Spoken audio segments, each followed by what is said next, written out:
मनुष्य की वास्तविक पहचान वस्त्र नहीं है, भोजन नहीं है, भाषा नहीं है और उसकी साधन सुविधाएं नहीं हैं।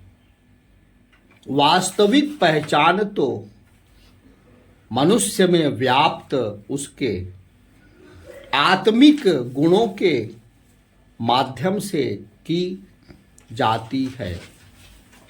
जीवन की सार्थकता और सफलता का मूल आधार व्यक्ति के वे गुण हैं जो उसे मानवीय बनाते हैं, जिन्हें संवेदना और करुणा के रूप में दया, सेवा, भावना, परोपकार के रूप में हम देखते हैं।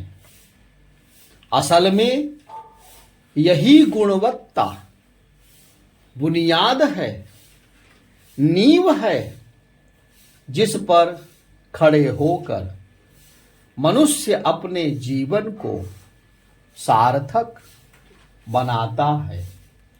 जिनमें इन गुणों की उपस्थिति होती है, उनकी गरिमा चिरंजीवी रहती है।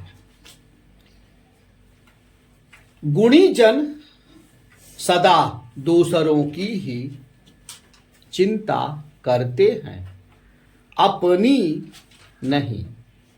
उनमें दया होती है, इसलिए उनकी भावना में मानवता भरी होती है। यही मानवता उनमें संवेदना की और मित्रता की पात्रता पैदा करती है। एक गुणी दूसरे गुणी से मिलकर गुणों को विकसित करता है, जबकि वही निर्गुण को पाकर दोष बन जाता है। गुणों की पात्रता के लिए स्वयं गुणी बनना जरूरी है। नदियों का जल कल कल कर बहता रहता है, वह अत्यंत स्वादिष्ट होता है, किंतु समुद्र को प्राप्त कर वही जल अपेय अर्थात खारा बन जाता है। भारतीय संस्कृति ने सिद्धांत का निरूपण किया, परंतु उतने तक ही अपने को सीमित नहीं रखा।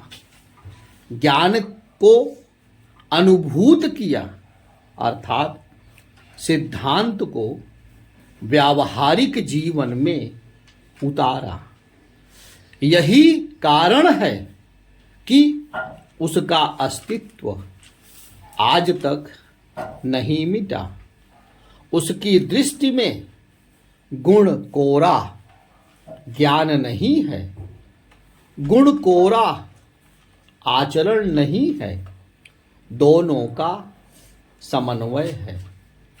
जिसकी कथनी और करनी में अंतर नहीं होता, वही समाज में आदर के योग बनता है। इसलिए कहा गया है कि गुण की सब जगह पूजा होती है। आज मानव मूल्यों का ह्रास हो गया है, नैतिकता चरमरा रही है और इंसानियत की नींव कमजोर और खोखली होती जा रही है। चारों ओर भौतिक मूल्य छा गए हैं। यही वजह है कि नाना प्रकार की विकृतियों से मानव समाज और राष्ट्र आक्रांत हो गए हैं।